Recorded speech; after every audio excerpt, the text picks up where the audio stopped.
Welcome to a very special edition of Knowing and Understanding C.S. Lewis as we reflect on Season 1 of Rings of Power. I'm your host, William O'Flaherty, and today is a follow-up show to one I did with Dr. Sørina Higgins about her initial reactions to the Rings of Power show based on just the first 2 episodes. Today she has returned, as all 8 episodes are now available from Season 1. Joining her is Dr. Charlie W. Starr, who is not only familiar with Tolkien's works, but also with filmmaking. Both will tell more about themselves at the end of our time together. Well, welcome to the show, Sørina and Charlie. Thank you. Well, now, let's go ahead and, without any comment, give on a scale of 1 to 10, 1 being bad and 10 being great, how Rings of Power is as a TV show, and then give your number as more specifically a Tolkien adaptation. We'll start maybe alphabetically. Charlie, your first name is Charlie. So that trumps Sørina. Well, as a TV show, I'll go with an 8. As adaptation, that's a little bit of a tougher call since the show's not technically over yet. So I guess I could be kind and go with a 6 or a 7, I suppose. And I might be being kind when I do that. So, but jury's still out. Yeah, I largely agree. As a TV show, I'd give it a 7, and as an adaptation of Tolkien, 6. I don't think it quite fails, but D or a D minus. All right. Well, now I am not qualified to give a rating for the second as a Tolkien adaptation, but yeah, as a TV show with some knowledge about things that are shortcomings and whatnot, or just basing it on purely just is it telling me enough information to wanting me to come back for other seasons and such? I'll definitely give it a solid 8. Because there's things like, okay, not even thinking about the adaptation part, but just as a TV show, is it telling me a story that I want to know more about? So, all right. Well, now we're going to have you go into more details about why you gave that rating, because we're trying to be spoiler free here at the beginning and deal with some other things in terms of just the challenges of making shows and adaptations and whatnot. In fact, let's maybe, Charlie, have you address, since you know some about filmmaking, the need to experience art for fun. And Tolkien was friends with C.S. Lewis, which is why we're broadening this to include it on this channel. And Lewis spoke about this, as you reminded me, in an experiment in criticism. So what are your thoughts about the need to experience art for fun? And then, Sørina, you can share your thoughts after Charlie. Yeah, Lewis said if we're not, and he was focusing on literature, and so we're making the application to film. If we're not reading books in at least some sense for fun, we're kind of missing their primary purpose. And what resonates with me is many years of decades, I would say, of conversations with friends who are diehard Star Trek fans, or diehard Star Wars fans, or diehard Tolkien fans, who the Trek fans who will say there's only one Star Trek series and it's the original series, and there's only one decent movie and it's the first Star Trek movie. Nothing else has been good since. Or my Star Wars friends who, when they saw Star Wars as I did at age 14 in the movie theater, absolutely loved it. And then when the prequel trilogy came out in the early O's, they just panned it. And I wanted to say to them, you've lost your childlike wonder. All right. And so you can't enjoy the movies as much as I can. You now have only 3 movies that you can ever like, and I have a whole Star Wars universe that I can like. And of course, that's not to say that you can't have criticisms and the like, but it seems to me a gentler approach to the entertainment industry in terms of our personal likes might give us the opportunity to enjoy things more.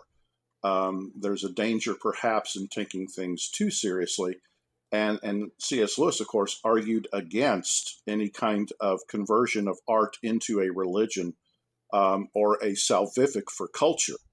It certainly can have a positive impact, but to lift art to this lofty place that the slightest discretion, reduces the text to some sort of foul, terrible evil. What's the phrase I saw on Facebook the other day? Oh, this series is poison. I saw somebody write. Mhm. So, and then I think there are a lot of people who criticize films so easily because they just don't know how difficult it is to make a movie, to make a 8-episode, basically, an 8-hour movie. The kind of work that goes into it, the detail that they are taking for granted that somebody spent hours on, the artistry that went into the costuming, set design, even finding locations. There's so much to appreciate in a film text that you can even find something worth looking at in one of the 3 Hobbit movies. Maybe not a lot, but it's every so often. The riddles in the darks. The riddles in the Yeah. dark sequence is excellent in those films. Yeah. So they're I would just encourage people to learn about the craft of filmmaking before again they get maybe too harshly judgmental.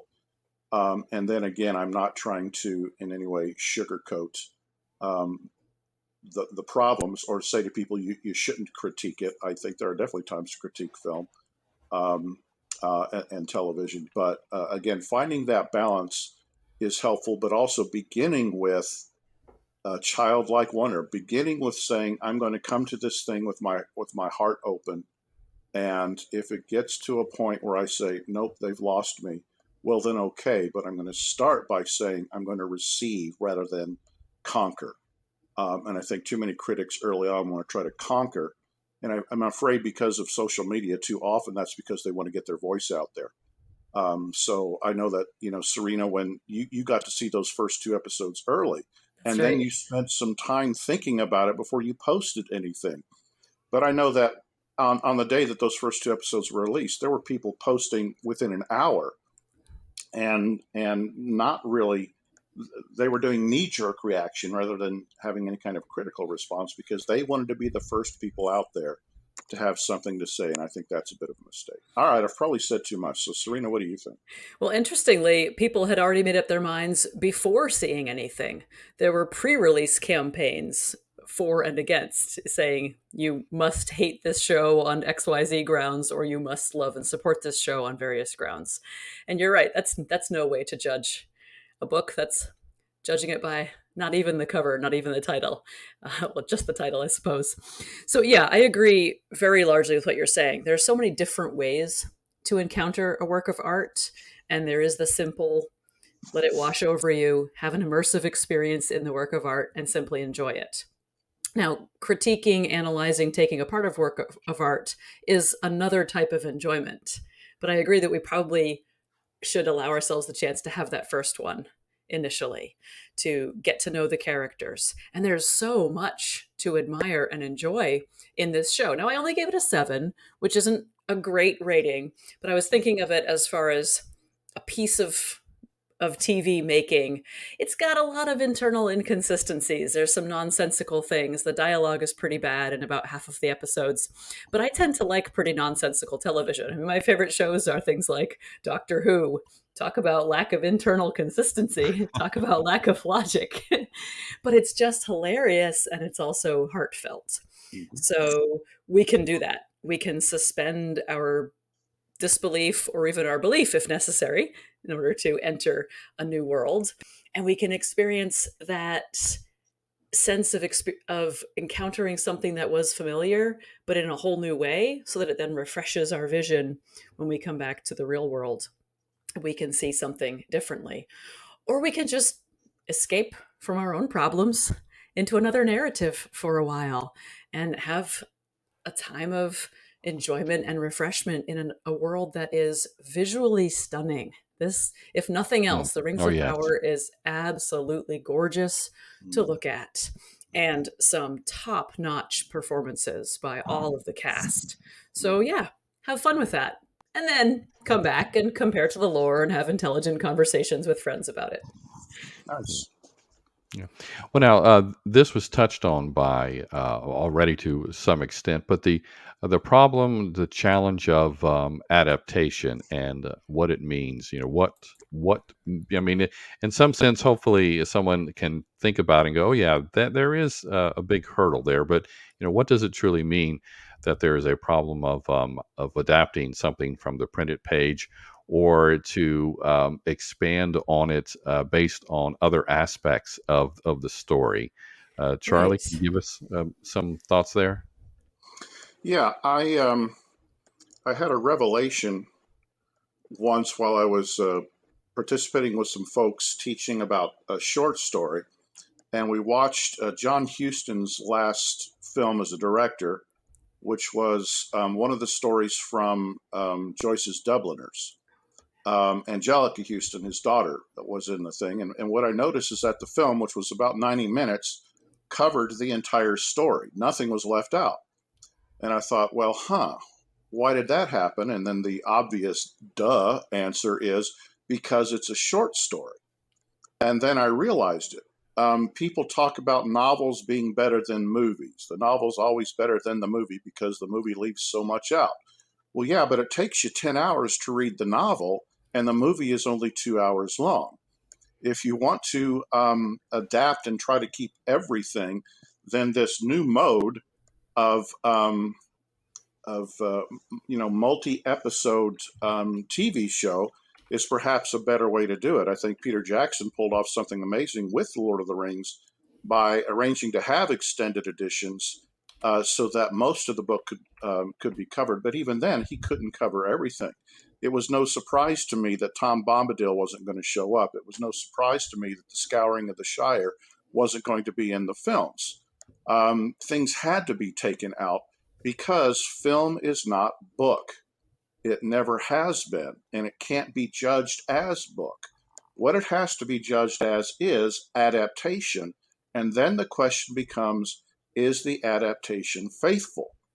And so we can look at the Lord of the Rings films, and I think most people, though not all, I've had some of those conversations, will say faithful adaptation, though this was wrong, this was wrong, this was wrong. And I think most people would probably look at the Hobbit films and say unfaithful adaptation. And I think perhaps one of the best ways to make a judgment about that is it a film or a series of films you want to keep going back watching over and over again? I find myself wanting to watch the Lord of the Rings films over and over again. The Hobbit films, not so much.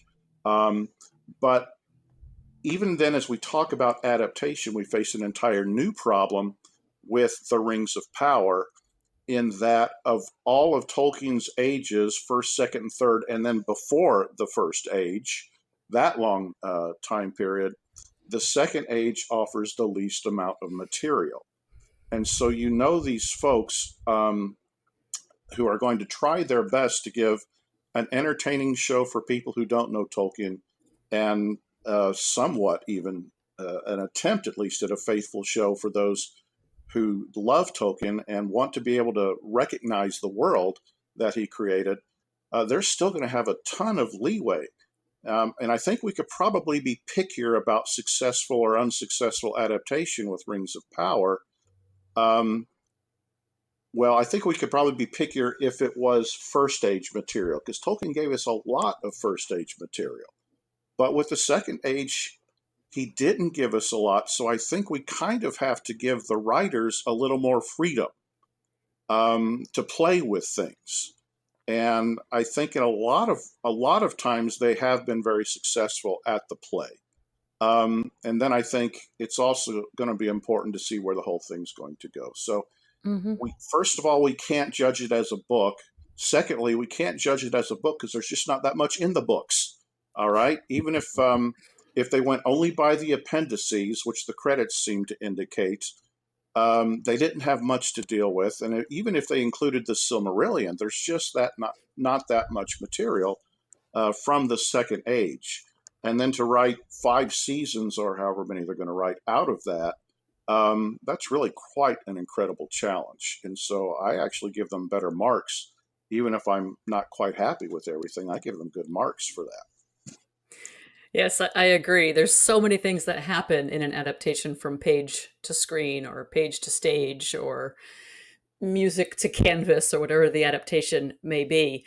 And your point about time is a good one. Remember when they were making the Hobbit films and it was revealed it would be a trilogy, people were saying, how absurd is that? How could you get that much material out of such a short book? That book takes 10 and a half hours in audio format. So even if there were some sort of literal adaptation, word for word, you would need 10 and a half hours of screen time minimum. And then there are so many other differences. Think about the technical differences. The prose narratives rely so heavily on the voice of a narrator, and there are very few films that can do that well. That's a very particular art to have the voice of a narrator.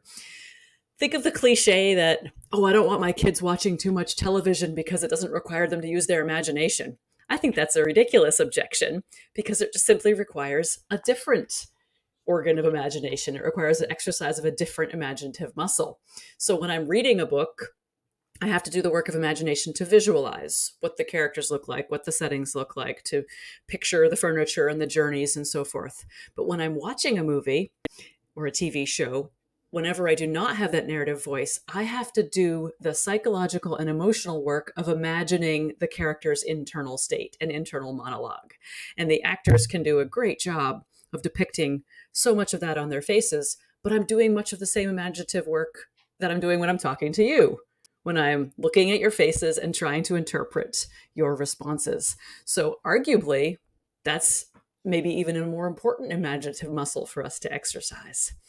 And then there are other issues of adaptation in addition to the time compression and the emotional imagination and so forth.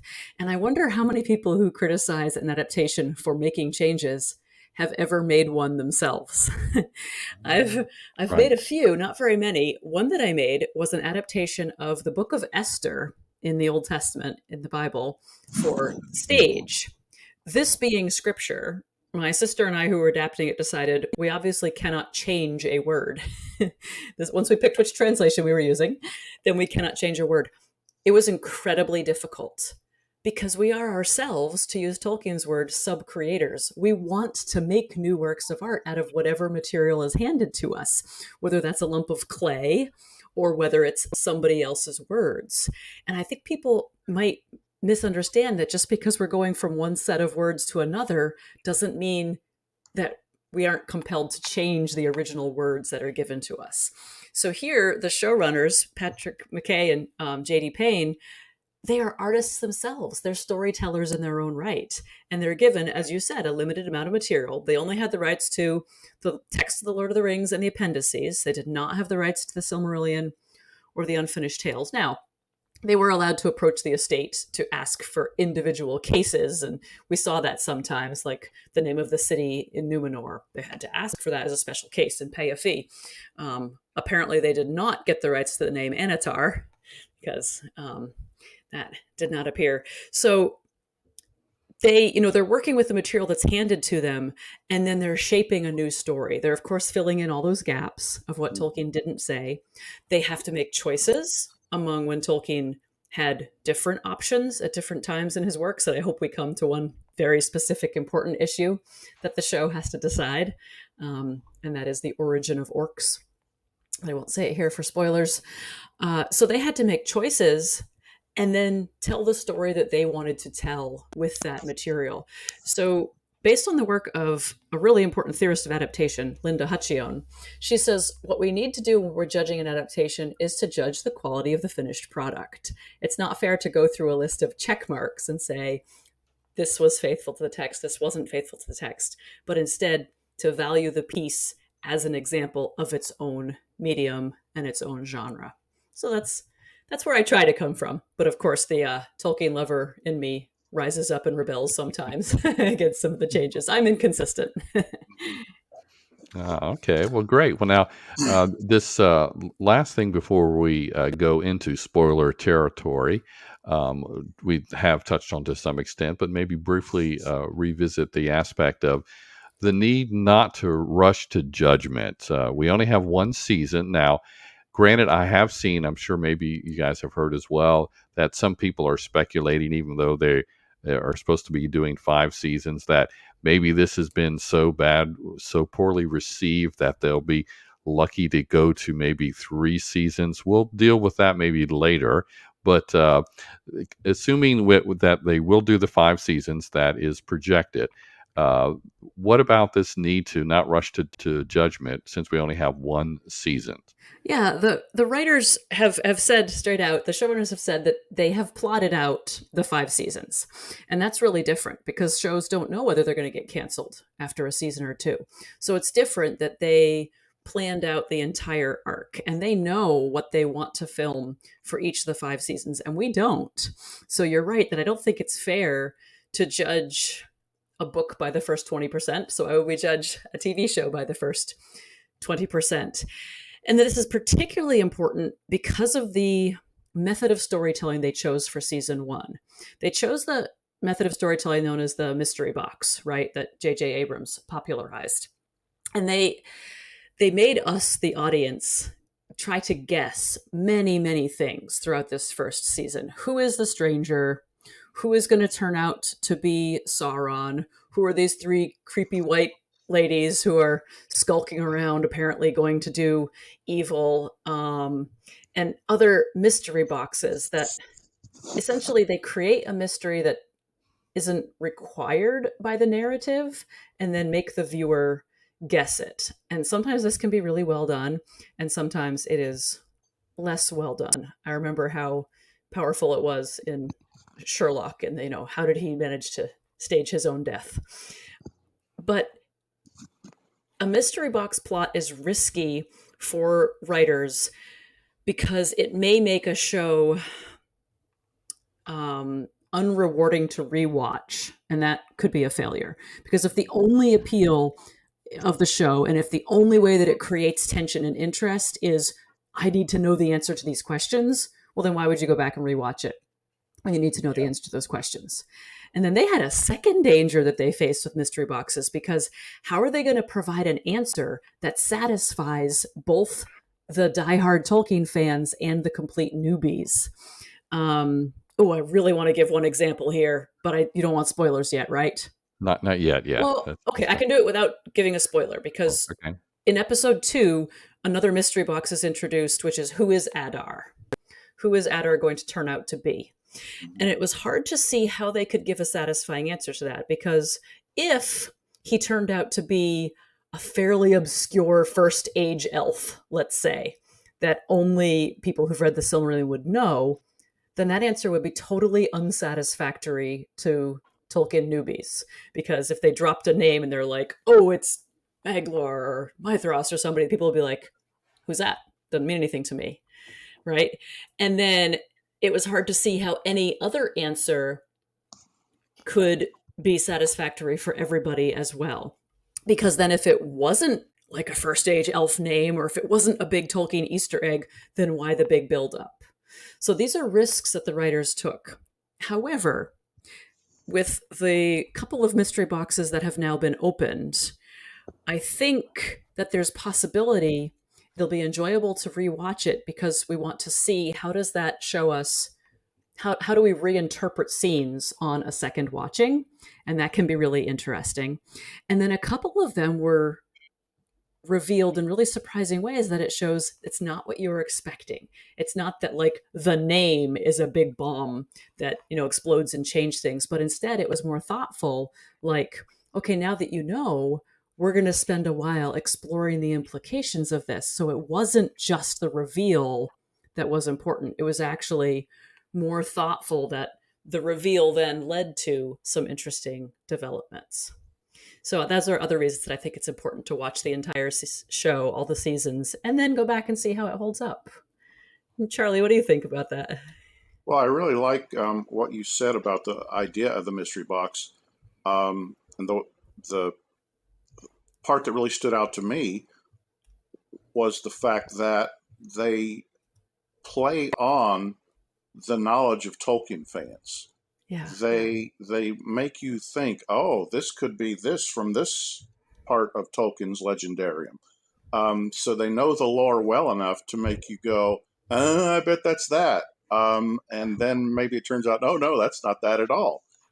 So they fool us with our own knowledge. It seems to me, going all the way through season one, but otherwise, yeah, I am dead on. You can't judge the thing until you've seen the thing. Well, now you can judge it as season one, but it's, season one is just season one. It's not the whole story, and there's more to come. So again, I don't want to. The only way I would say, judge it now is if there was something so horrendous that it made me have to say, I can't watch this anymore. And that hasn't happened for me yet, even though when it's time for us to talk about that, I'll talk about whatever it is that I have to complain about. I'm sure we'll have things to complain about. But I haven't gotten to that point yet. Again, I think of my experience with the Hobbit films. After the end of the first Hobbit film, my thought was, okay, they're actually trying to do something Tolkien himself tried to do in 1960, which was rewrite the Hobbit so that it fit more the tone of the Lord of the Rings. He sent some initial chapters off to a friend who wrote back and said, oh, it's very good, it's just not the Hobbit. And then he abandoned the idea. So when I saw the first Hobbit film, I was thinking, okay, not too bad, a little over the top in the tunnel sequence beneath the mountains, and huge mistake to have Bilbo involved in any kind of physical fighting. That's just not who Bilbo is, not the way Tolkien wrote him. But okay, I can deal with that. Then they bring the second film along, and it kind of shattered me, and I thought, nope, you've lost me. But what that did allow me to do was go into the third film with such low expectations that I was actually able to enjoy it. Not as anything like a Hobbit film, but I was actually able to finish watching the trilogy and enjoy it. On the other hand, though, I felt much more strongly when I was getting into Narnia, and I saw 3 Narnia films that became less and less faithful adaptations. So that by the third film, I thought, no, I don't want to ever watch this again. So in terms of the Rings of Power, I'm ready to go on and see what they do next, even if there are things that I don't like about it. But let's go ahead and let them finish the story, please. Yeah. I don't know how the business side of that works, but I certainly hope that they'll be able to finish it, and that enough people have watched it to pay for it. And they are filming season 2 already, so as long as season 2 does at least as well as season 1, I think they'll keep going. But I'm pleased to hear you say, Charlie, that they haven't done anything so egregious to turn you away. But I gotta say, they came close. Yeah, there were moments. Yeah, we'll talk. We will. Yes. And now, we're recording this not quite at the. It's almost the last week of October. And so season 2, I believe, just started at the beginning of October 2022. And so they have obviously had feedback, but then I can imagine that because they're filming, things are all written. So they have acknowledged, I've seen some articles that talked about they realize this or that, which we'll maybe touch on and whatnot. And since we were chatting before we started recording, I don't know if we've put it out there. Maybe others are already aware of this, that it could be probably 2 years before season 2. But let's go ahead and remove the veil, or we can now be free of spoiling or fear of spoiling. And so I think we're going to naturally find out why you rated them each way. But at the end, if you want to do a summary in terms of like clarifying, why you did the different ratings. But one of the first ways I want to see that we can maybe get into it is, what major departures did you find the most concerning? And then we'll get into some favorite stuff, favorite characters as well as scenes or moments. But first, just the major departures. Should we go back and forth and list them to see what we have in common, and then dig into them, or should I give my whole list and Charlie his, or how do you want us to do it? That would be fine. Yeah, Charlie, if you want to do it that way, go ahead and give your brief list, and then and then maybe you can go back and forth. But yeah. So let's get the list out first, and then you guys can go back and forth Yeah. as Okay. each reading. I'll mention a couple of things. One, the making of the rings, where the three elven rings are made first. There were actually many more rings being made beforehand, which Sauron got a hold of and then distributed to dwarves and men in order to control them. So where are these other rings going to come into play? So that was very much out of order.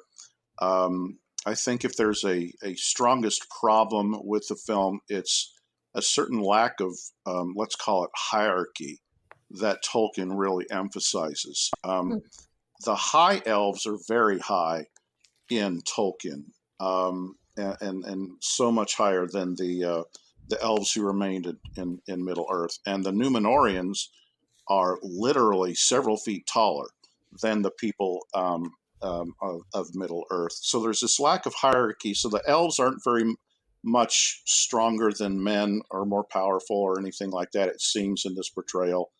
Elves can be chained by orcs, and when Legolas is bringing down giant Oliphants, right? Well, in the film version anyway. The elves don't seem very elvish. They don't seem very powerful. The men of Númenor don't seem very powerful. There's that hierarchy of power seems to be missing, and in no character more than in Galadriel, who I get the fact that they may want to do some character development with her, but there's the treatment of Galadriel is a big problem, which we can get into in terms of more detail. So the lack of hierarchy, and the missing rings, and I'll just do those two for starters. I'll list mine off, and then maybe I'll pick two to dig into a bit more. Gil-galad has the power to grant passage to Valinor. I think, as the Prancing Pony guys say, Manwë wants a word. Question, isn't Finrod in Valinor? So why is Galadriel so utterly heartbroken she'll never see her brother again? Okay. Galadriel being fooled by Sauron. Elrond being fooled by Sauron. Gil-galad being fooled by Sauron. Apparently, those three, alone amongst the elves, were never taken in by Anatar. Elrond breaking his oath to Durin, like 5 minutes after making this lifelong oath, and then saying later, I have never broken a promise. It's very bewildering. Muriel vacillating in her faithfulness makes sense in the plot. But it'd be nice to see a few more people who are just really rock solid faithful. No Anatar in Eregion, who's been influencing Celebrimbor to make all these really bad decisions. Halbrand being there and influencing him for about 5 minutes, and that's all it took. But the two biggest problems, both as adaptation and I think as show, are the utterly stupid mithril magic plot.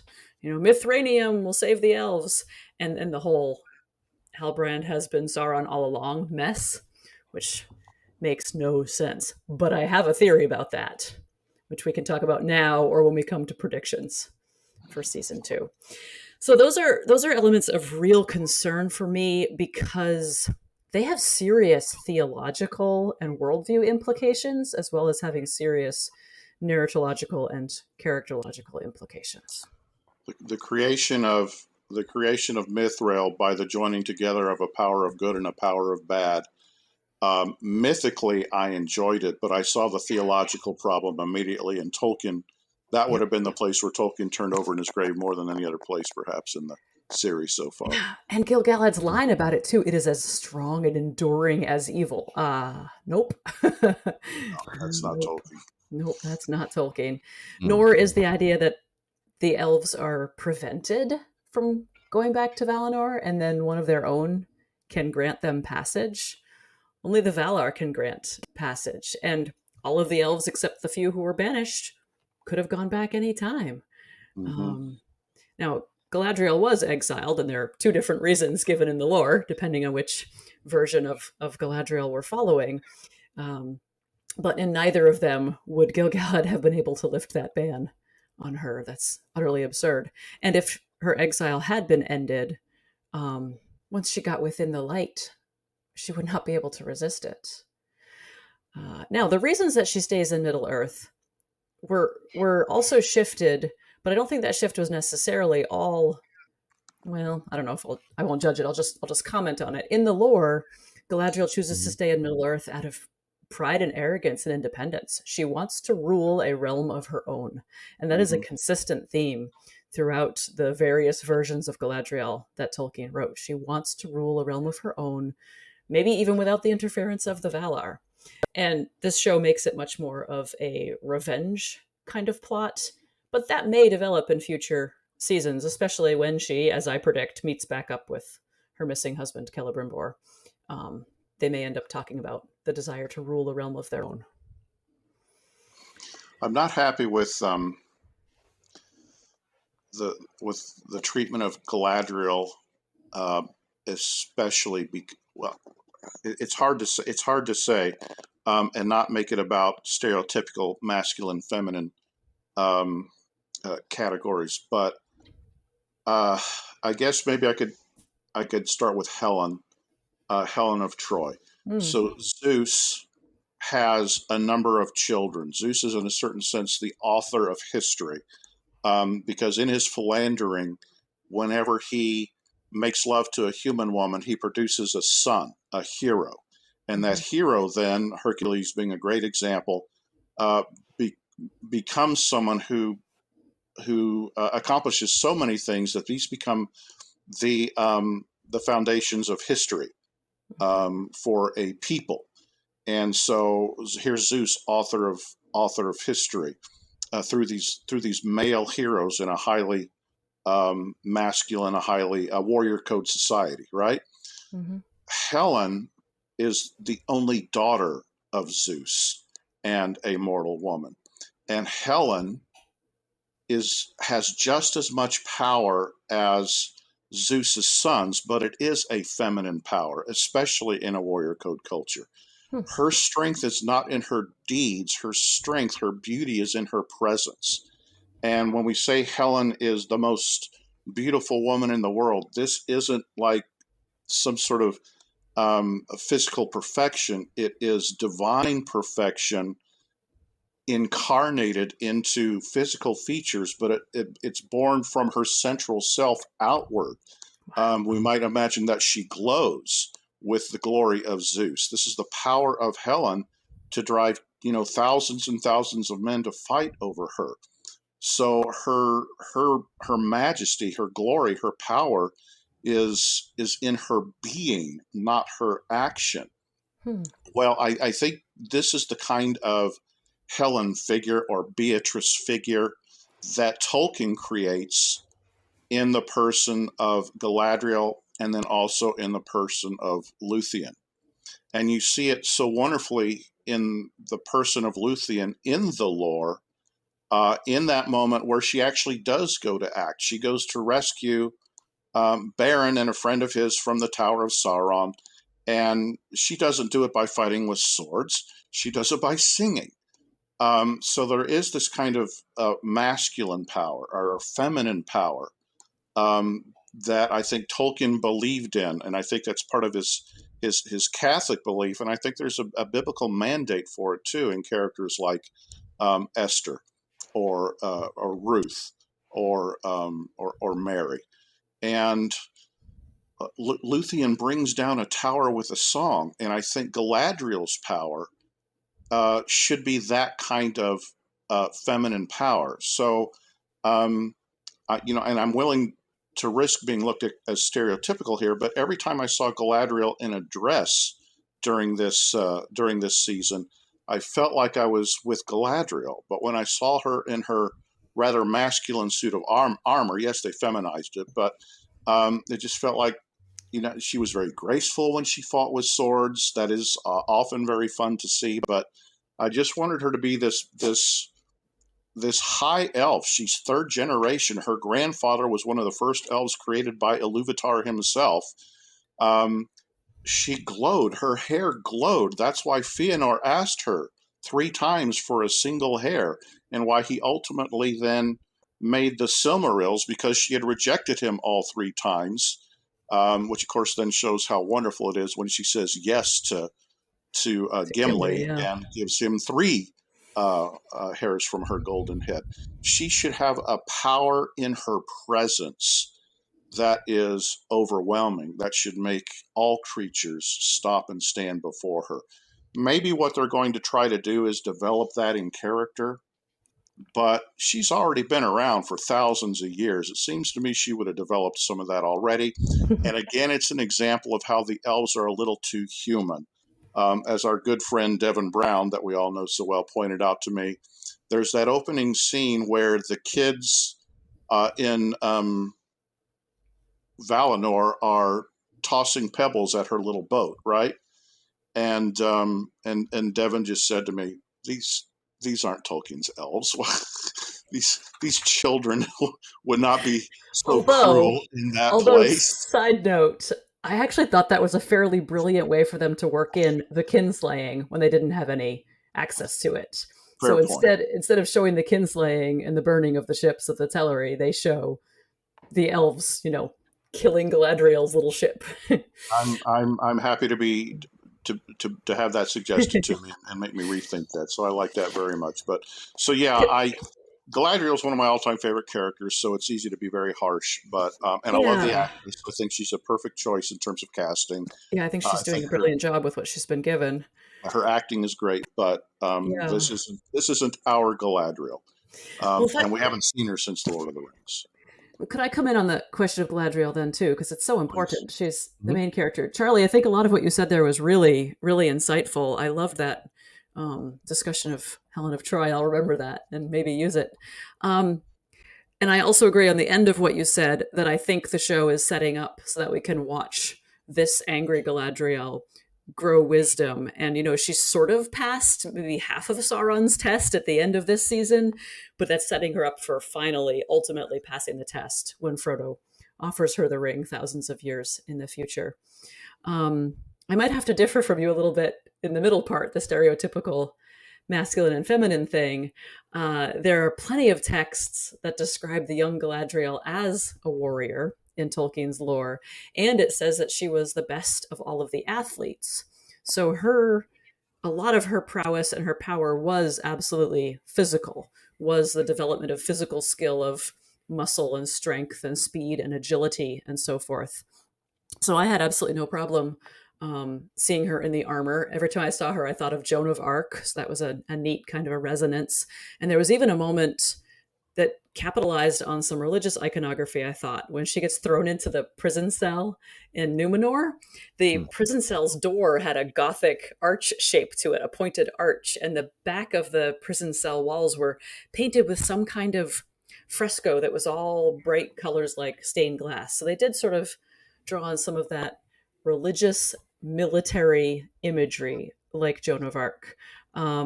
But my problems with Rings of Power's Galadriel are not gendered problems. I have no problem with her inhabiting a traditionally masculine role or space.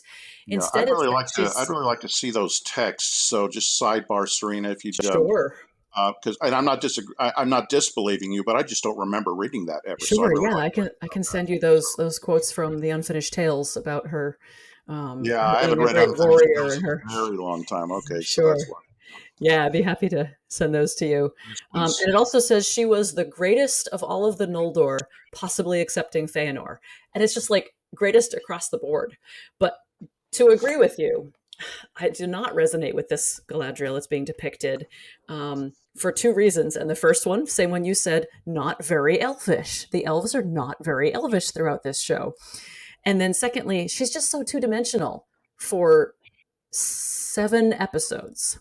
In episode 7, after having talked to Adar in episode 6, she finally starts to make some different decisions and she finally starts to change. And in episode 7, she gives up her sword. She tells Theo not to rejoice in the killing of orcs because to rejoice in dark deeds darkens the heart. And then in the last episode, she gives up her dagger, but in the last episode, she's suddenly filled with lust for these rings.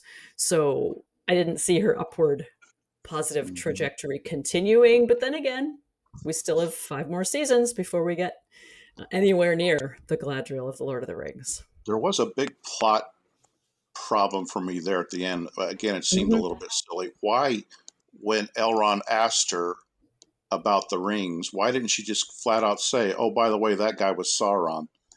And yeah, and I think it's just because it would reflect so badly on her, because she brought him here, she insisted, and at first I was like, wait, why in the world does she say, okay, I found out he's a bad guy and he wants us to make these rings, so the rings must be bad, make more.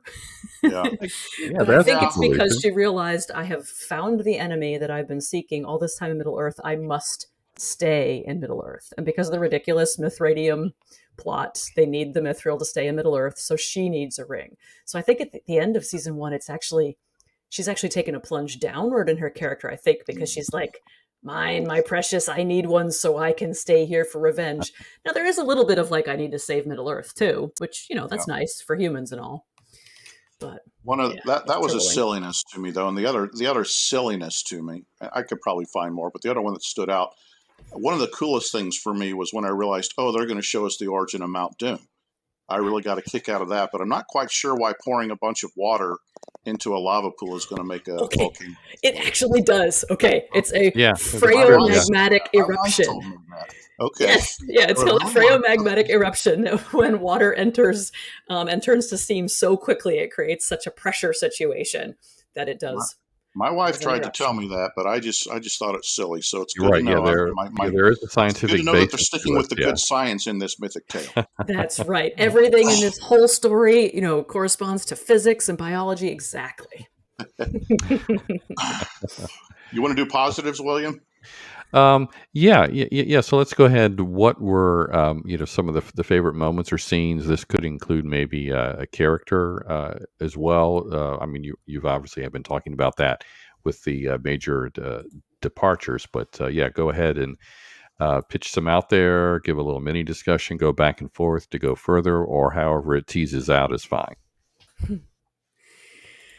Oh, it's just so many moments of just stunning visual beauty. So many moments that would make a beautiful poster on your wall that I've put as my desktop. So many glorious costumes. How about when Muriel has her dream of the Great Wave? Big surprise, right? You thought they'd have saved that for the end. But that was beautiful. And then all of the scenes when the white petals of Nimloth fall, those are really lovely. Just to see Numenor at all. Right, just to see Numenor at all.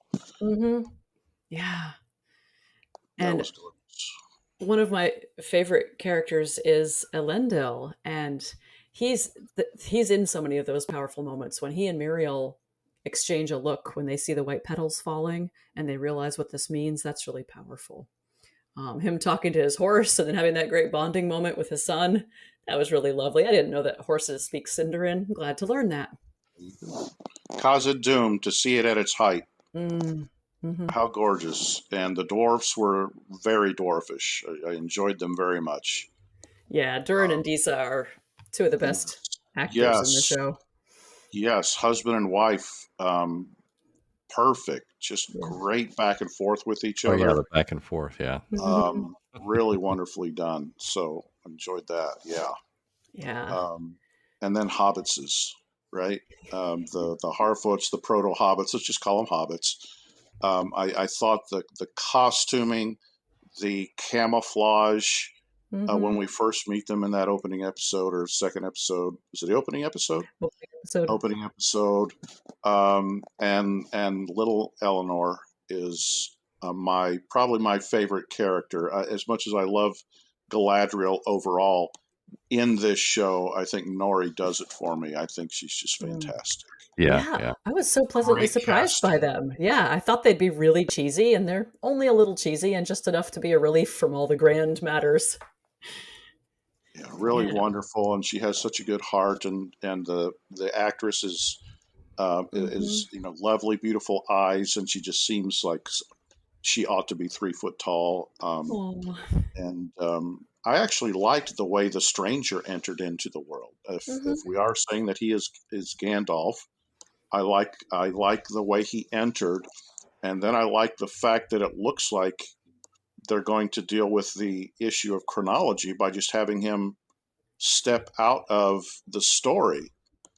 And I think that's a very clever way to do that. Now, I don't know if he's going to come back, but if he stays off to the east with Nori on whatever adventures, they could do anything they wanted to. It wouldn't be breaking the chronology, and he could show up at the end of the Second Age when he's supposed to. So I'm hopeful. I'm kind of hopeful about that. Do you think it's still a possibility that he could be one of the Blue Wizards? Because they both that's what I've were heard. in the East. And there is that line when Gandalf says, "But to the East I go not."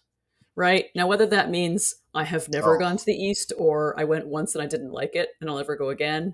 But it does seem like Gandalf says, Mithrandir wanders north, south, and west, but to the East I go not. Well, maybe he no longer goes, is the way it was supposed to. Yeah, but when he said, follow your nose, that was kind of the... There's a lot of Gandalf quotes. Maybe just wizards all talk the same. I don't know. If they're lying to us and tricking us and fooling us again, then that's... and they're going all out on that one. Yeah. And again, we could see, if he's Gandalf, this is why he likes hobbits so much. He likes hobbits. He imprinted on them when he first hatched. Yes, so that's I like that very much. But I'm a big fan of the hobbits overall. Good. I'm a fan of the totally invented Southland story. I really enjoy the relationship between Arondir and Bronwyn.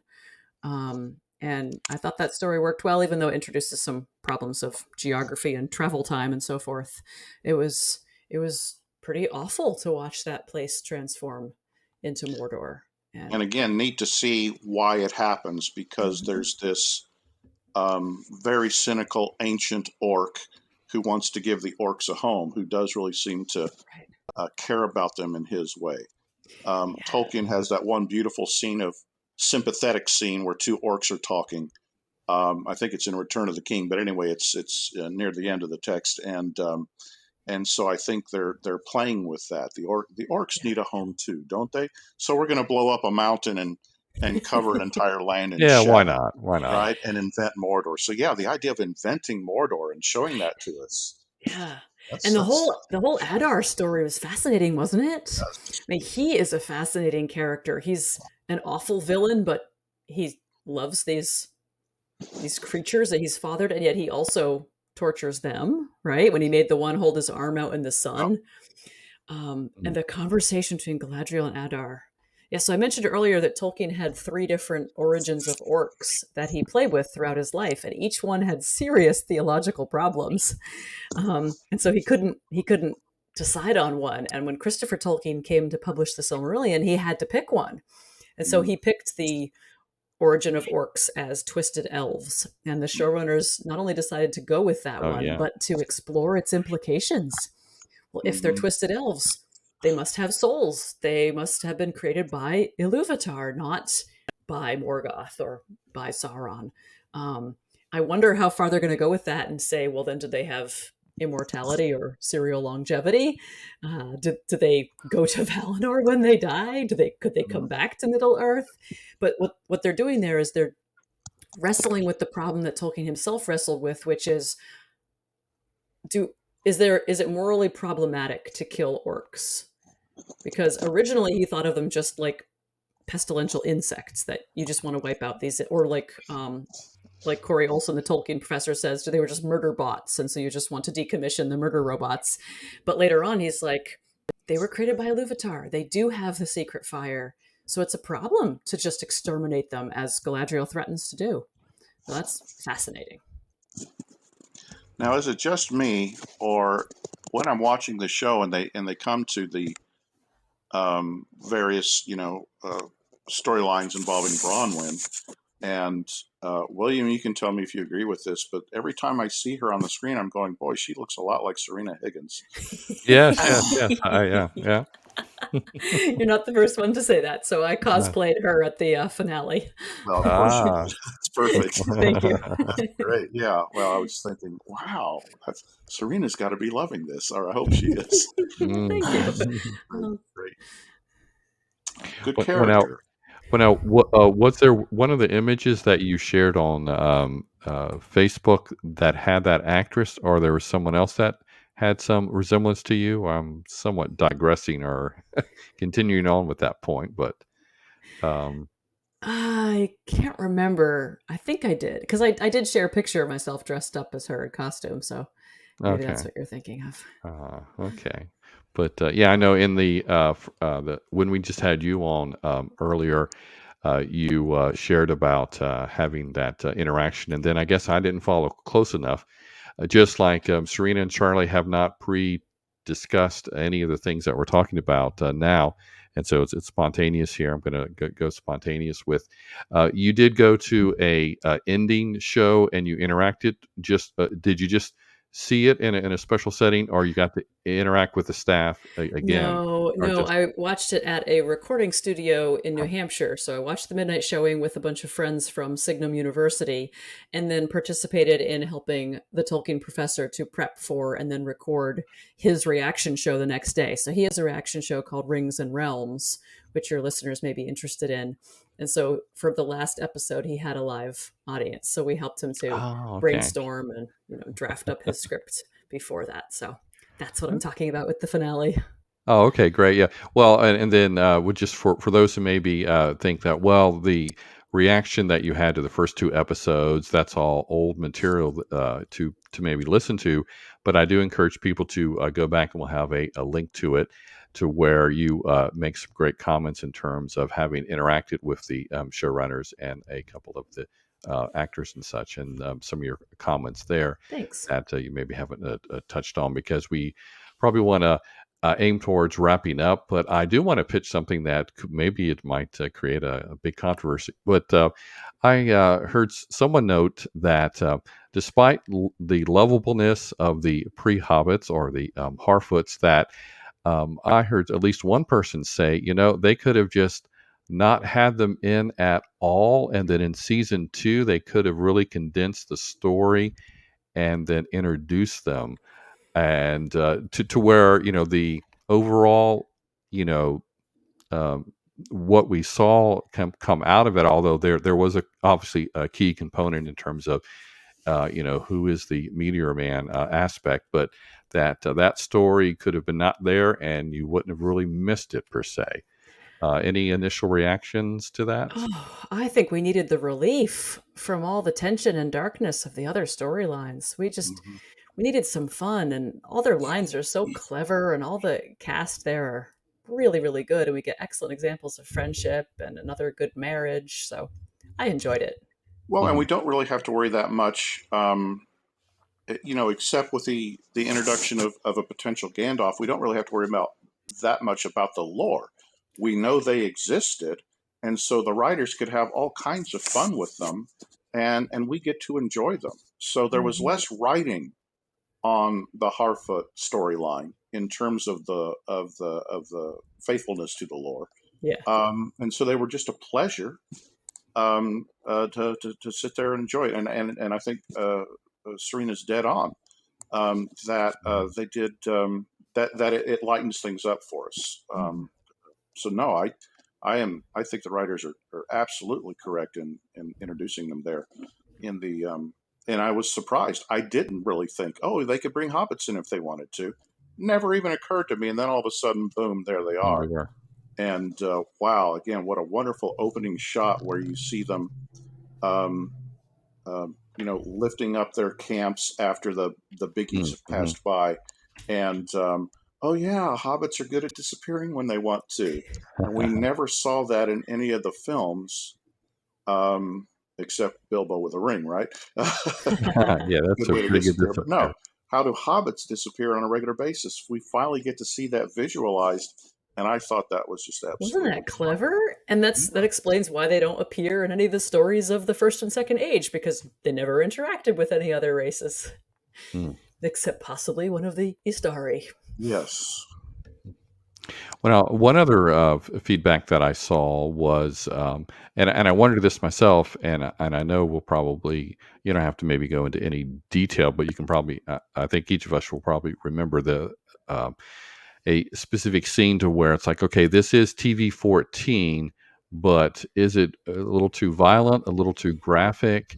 It's obviously, I know you had noted previously, Sørina, that they weren't going to go with, further on Yeah, with Game the of graphic Thrones violence or style. things. Yeah. But yeah, what do you think about how the level of violence or the graphic nature in some of Yeah. the scenes? Episode 6 was rough. Episode 6 was really rough. And I just rewatched it with my husband last night. And I decided not to rewatch some of those scenes because, like, I've seen them twice. And we're thinking specifically of the orc with the stick through his eye and then Hmm. Bronwyn's near death scene. But I do not think that they were just gratuitous. I think it was really important thematically. So when you had Arondir and this huge orc eye to eye, I think that was setting up the conversation with Adar, saying to Galadriel, "We are the same. We're not different." And so, in both situations, you have the dark and the light, the eye to eye, the communication, and the one, his blood is pouring out over the other. And the question is, well, how much blood do they have in common? Of course, there was also the practical moment. They were setting up that orcs have black blood, so that then when Mm-hmm. Galadriel nicks Adar's neck, we see that his blood is Yeah, black. So they wanted to make sure that we noticed that. And then with Bronwyn's scene when she loses so much blood, that's a different kind of gore. It was much more mhm. like a surgery, a hospital kind of, and it was heart wrenching, almost literally, because, like, here's her heart's blood. So it was rough. If I had preteens, I don't know if I would want them to watch it, but I don't think it was without purpose in the story. Okay. What I thought of when you asked the question, William, was something that C.S. Lewis says is in regard to the value of a fairy tale.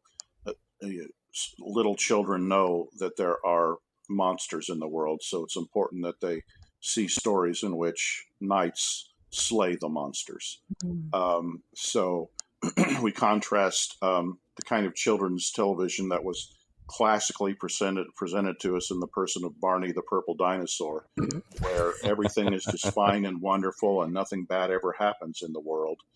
Um, a lot of kids are going to get disappointed when it turns out that some dinosaurs actually eat people, and so I think Lewis had this wonderful paradox that the fairy tale presented reality far more realistically than the so-called realistic tale for children, Mhm. Mhm. and so I I might not I might not let my smallest children watch the show until they're a little bit older, but I didn't have any problems with Mhm. any of the violence, and at a certain age, I want my kids to see Mhm. um, uh, uh, classic moral tales, the classic good versus evil tales. One of the things we love about Tolkien is we do find ourselves in a moral universe. And in too much of modern filmmaking and storytelling, um, the universe is angsty, it's nihilistic, it's not a happy place. Um, and those good, solid moral tales remind us of that there's something more than Yeah. just the awfulness of the world we see around us. That said, I don't think it was particularly well done because I think it was really corny and stereotypical. Like, you could Mm. basically count down the seconds before you knew, all right, and now the bigger bad guy is going to come. Oh, and now there's going to be a one-on-one fight between the bigger bad guy and the hero. And then the hero is going to look like he's going to die for 10, 9, 8. And then his girlfriend is going to come and stab the big bad guy. And they did it like over and over and over with somebody else stabbing the one who's just going to attack. So a lot of cliches.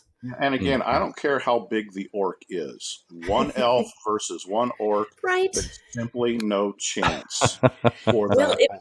but what Yeah. about if they're going with the orcs as twisted elves backstory? Then shouldn't they be pretty equally matched? Well, except that they're multi generational, and there's the Mm, corruption, that's increases, right. so they become. That's right. weaker and weaker. That's one of the awesome things about Adar, right? He still looks elvish. Right. So because he's among the very first orcs, there's still a lot of strength and power in him. Yeah. And then it's these later groups that become more. That's well said. So you think if it were Adar versus Arondir, that would be a matched fight? That would have been a fight, yes. Yeah. Okay. Maybe we'll still get that. Yeah, maybe. Who knows?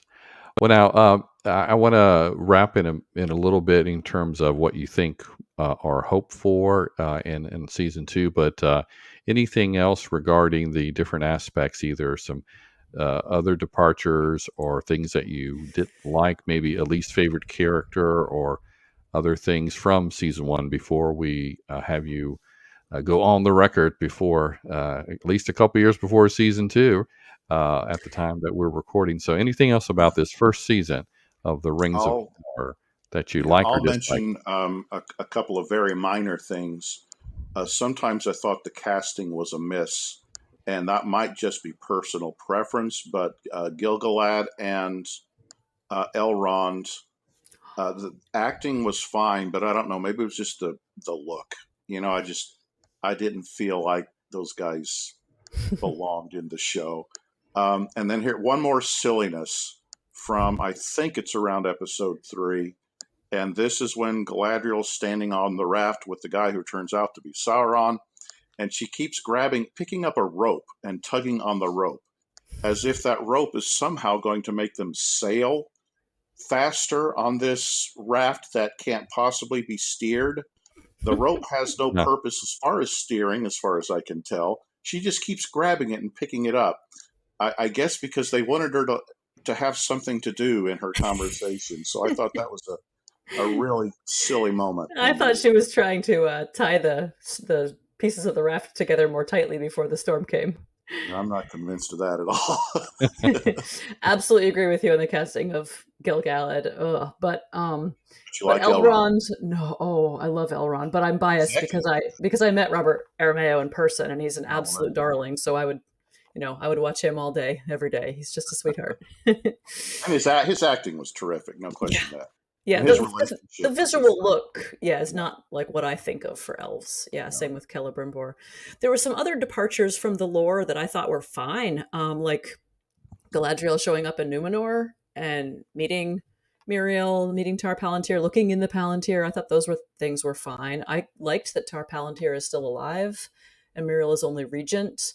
That kind of makes up for some of the time compressions. That was sort of interesting. We have barely talked about the Saubrand story, so maybe we could transition into our predictions by talking about what in the world, how is Halbrand Sauron, because that makes not a lick of sense. And if he is, then there's been a lot of talk on the internet about how the real villain then is Galadriel, because she drove him back to his Sauronic ways. Because if he was Sauron all along, he was repentant, and he was, I never trusted him. I always thought he was a creep through the whole show, but it doesn't make any sense. Unless. So do you want a prediction for season 2, or do you want to say something about the Halbrand to Sauron, either of you guys? Well, I read exactly what you're talking about, and I think that's just and I know you're not saying it, the internet said it, I think that's a really naive reading of how Sauron might work. He's going to masquerade as an angel of light. It's going to appear that Galadriel is the one who made all this happen, and these were all her choices. But he could have had absolute forethought and manipulated things in such a way that they turn out exactly the way he wanted to, that he was evil all along, and there was nothing repentant about him. That was all pretense. But it sounds like you have a different theory. My problem is that he wasn't angel of light enough. Like, he was so inept, and like, what the heck is he doing on a raft, and where is he going, and why did he want to stay on Numenor, and how could he predict anybody would do any of these things, and why does he seem so creepy and shady all along if he's supposed to be Anatar, Lord of Gifts in fair form? It just doesn't make any sense. But during that post-finale, when we were all up all night brainstorming, we came up with a theory that Sauron has killed the real Halbrand at some point, either in the Southlands or there in Eregion. and replaced him with himself and took his memories so that he would be able to get in good with Galadriel. My prediction now is that the first episode of season 2 is going to be a real quick reviewing of all of the episodes, all of the incidents from season 1, at least in the human and elvish storylines, but from the point of view of Sauron or someone following him. And we're going to find out that he was actually masquerading as a wide variety of the characters throughout the whole season. Yeah. And it's going to make us completely reread the first season, just like when you get to the end of Life of Pi or what's that William Golding novel where, it rewrites the whole story. So that's what I think is going to happen. And I think it's possible that he was Gil-galad at some point. I think it's possible he was some of the other characters that aren't making sense, that he was somebody in Eregion influencing Celebrimbor. But we're going to spend the first episode of season 2 saying, what? I have to go back and rewatch all of season 1 now because you've just changed the whole thing. That would be cool. Mm. That would be very cool. If they don't, my questions about plot. And yeah. If they don't, they need to hire you and the others that came up with that idea to for writing. I will send them my contact info. By the way, I really like, Sørina, what you said about time compression, which is kind of central to the making of film. And again, it's another one of the things that we have to let slide in adaptation. So that phrase, that's a really good phrase for people to think about, time compression. Yeah, because they're taking, events that took a couple thousand years and they're squishing them down into like a human lifetime. But they figured that would be more compelling for us human viewers rather than following an elvish timeline. And they have a point. Yes, we don't need 5,000 episodes to get through Second Age of Middle-earth. Not unless we get some life-extending rings along with them. Yes. So we'll see a few other things in season 2. We'll see the horse Beric finding Isildur, that he's still alive, right? Mm-hmm. We'll see Eärien look in the Palantir. Don't know exactly what she'll see. Whether she'll end up being the architect who builds the temple on the mountain on Meneltarma. We'll see the other rings forged in the wrong order, right, Charlie? Yeah, I imagine it'll be Sauron who forges them. Yeah, the other 16 rings. Yeah. Although I don't know how Durin is going to play into that, because Durin is making some bad decisions motivated by his friendship with Elrond. So I don't know where he'll come in with the rings. I hope we'll see Galadriel and Celeborn reunited. I don't know whether we will then see the birth of Celebrian. But that whole relationship to Galadriel and Elrond is really weird because she ends up being his mother-in-law. And apparently his wife isn't even born yet. So that's all a little awkward. Must be an elvish thing, though, right? Yeah. I suppose it'd be tragically wonderful to see the fall of Khazad-dûm. Yeah, I think they're compressing that too, right? I mean, that Balrog is probably going to end up being Durin's Bane, even though it's completely the wrong timeline. Yeah. For that, yeah. I think that could happen, though. We'll find out for sure whether the stranger is Gandalf or one of the Blue Wizards. And I think we will see some Ents more closely than just that one little clip when the meteor was falling. Hopefully we'll get to hang out with the whole Ent family and see Ent wives and Entings. Including some Ent wives. Some Ent wives and some Entings, right? Yes, that would be good.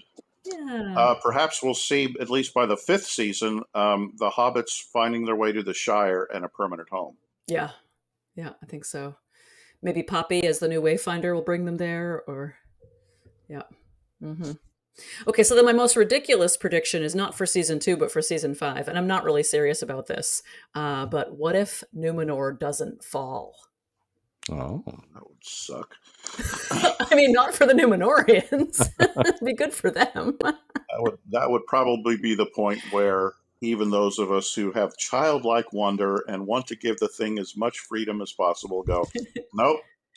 Yeah, but if it's the last episode of the last season, then they would have gotten your attention and your money all along.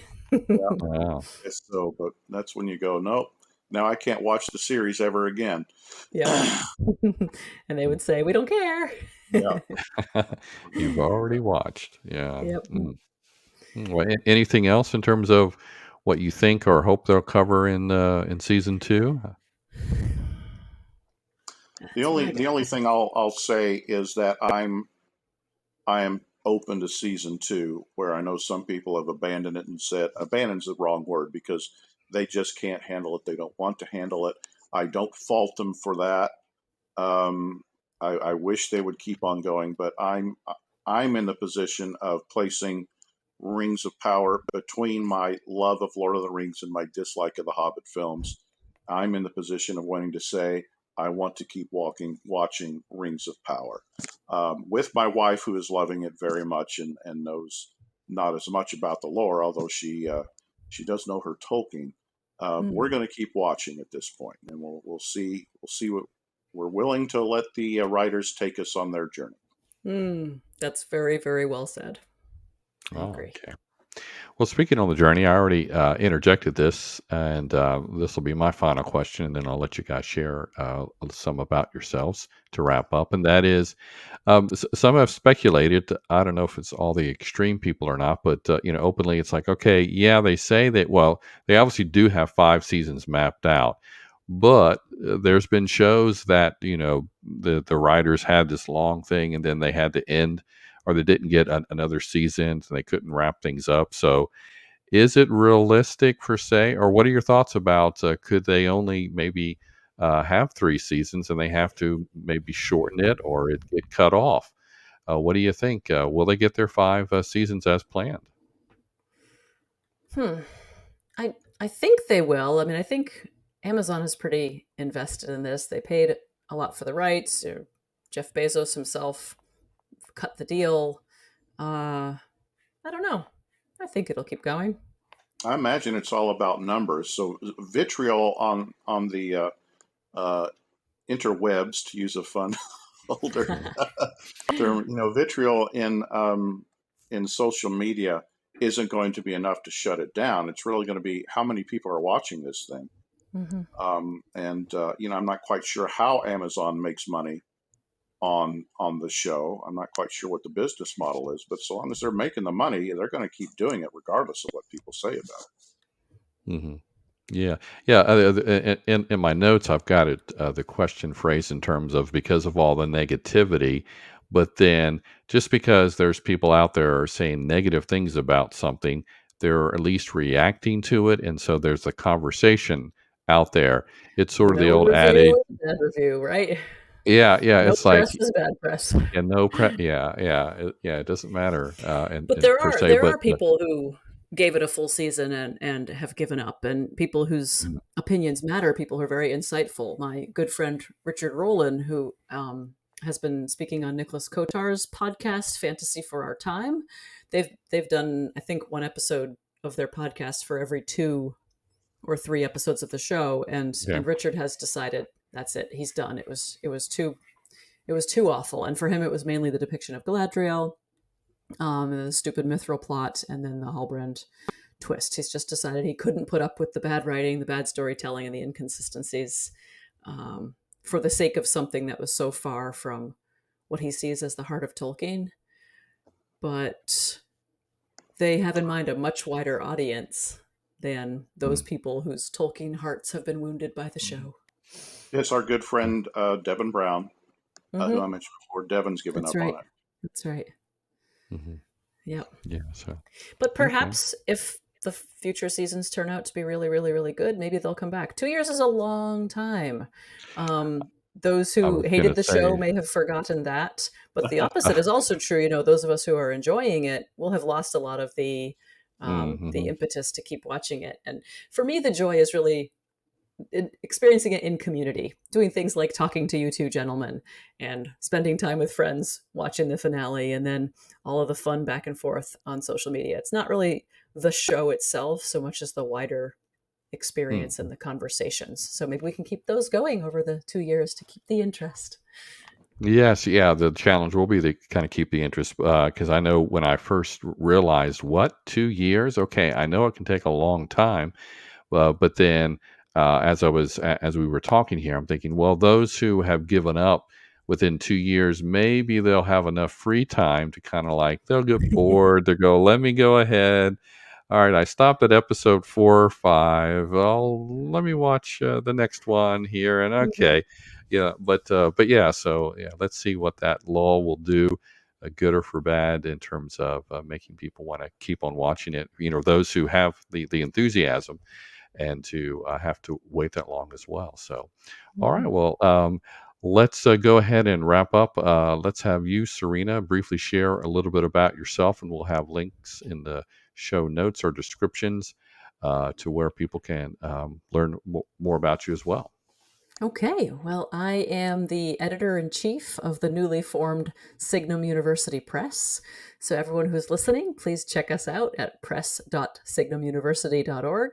We do have our call for submissions open there, and we're particularly looking for academic studies of things like fantasy literature, speculative fiction, but also medieval lit, philology, eco-criticism, Afrofuturism. We have a list of interests on the website. I also teach at Signum University in the MA program and in our adult continuing ed program, where I myself have learned a lot of what I shared tonight because I took James Tauber and Elise Trudel-Cedeno's class on Tolkien's Second Age to prepare myself for the show. So you can find me hanging around there, and also SørinaHiggins.com. I have done some blogging on Charles Williams, and I have a podcast of my own about American evangelicalism. So those are some of my projects. You've written a book or two, too, right? I've written a few books, a couple books of poetry, edited the Inklings in King Arthur, and I'm currently editing a book with Brenton Dickieson called The Gardeners of the Galaxies, How Other Worlds Teach Us to Care for This One. Oh, nice. Thanks, Charlie. That's nice. And congratulations to Dr. Higgins. Thank you. Her recent PhD. Oh, it's exciting. Yeah, it was just last week. It was just a year since defense. Oh, wonderful. Yeah, it was a wonderful and grueling 5.5 years. And thank you. Very glad to have done it. Charlie, tell us about yourself. I teach at Alderson Broaddus University, where I participate in teaching English, humanities, and this semester I've actually gotten to do some film, so that's very nice. My 9th book and my 3rd book on C.S. Lewis is about to come out on December 6th, and that will be called The Lion's Country, C.S. Lewis's Theory of the Real, from Kent State University Press, who also published my last Lewis book on Lewis's theory of myth called The Faun's Bookshelf. I am blessed that I get to teach Lewis and I get to teach Tolkien. And a couple of years ago, I became part of a program at Northwind Seminary that offers a doctorate in the romantic theology of the Inklings. And in that program, I get to team teach Lewis, and I get to teach the Tolkien class. And fool that I am, I also teach the class on Owen Barfield. So yes, quite. And we just graduated. Our first doctoral student has finished his treatise on Lewis's childhood vacations to a place called Castle Rock, and many wonderful things that he learned that Lewis scholars did not know, including a new and probably true theory on where Lewis got the name Jack as his childhood nickname, and on the fact that Cair Paravel is not a recreation of Dunluce Castle, but of various and surrounding ruins up at Castle Rock. So just all kinds of neat things, and Reggie will be publishing that wonderful treatise soon. So I'm blessed that I get to do lots of Lewis and Tolkien oriented things, and just very, very, very grateful for that. I also try to get some science fiction writing done as time allows, and of course love being on this podcast with William and many friends that he brings in. William O'Flaherty, who has interviewed pretty much everyone. If they are a C.S. Lewis person, William has tracked them down and managed to get them you on. want a who's who in Inkling studies, especially Lewis studies, just look at his list of guests. Yeah, well, it's been 11 years, so hopefully track down just about everyone. Yeah, that's great. 11th year. So how many shows have you ever kept count? No, not really. It's hard to. I didn't keep it up that, or I didn't track. I didn't pay attention to that aspect of it, but it's probably in the 300s, I guess. That's great. And then Nice. you've had some time in the midst of all that to knock out a couple of books yourself. Yes, I have. In fact, yeah, I'll be ending with that aspect. Let me just close here with you guys will still be here on my little formal ending here, but yeah, that I have had, Charlie, as he inferred, in terms of being a guest, as well as Sørina. Last year, we did a mini series on the Fawn's bookshelf. Dr. Sarah Waters was co-host with that. That was a fun time. And then his other works there that we've had some podcasts. There'll be links in the notes or the description as it's on YouTube here, where you can find those things as well. But well, with that here, anything else? Finally, I guess I should at least formally thank Sørina for being here today. Thank you very much, William. It's been delightful and nice to talk with you, Charlie. Charlie, thank you for being on the show. As always, a real pleasure. Okay, well, again, yeah, I'm William O'Flaherty, author of The Misquotable C.S. Lewis, as well as a book called C.S. Lewis Goes to Hell, a companion and study guide to the Screwtape Letters. You can visit essentialcslewis.com to keep up on all the material that I cover about Lewis, including how to find me on Twitter and the names of some of the C.S. Lewis Facebook groups that I oversee. And so this show is coming to you courtesy of the Knowing and Understanding C.S. Lewis YouTube channel. Thanks for watching.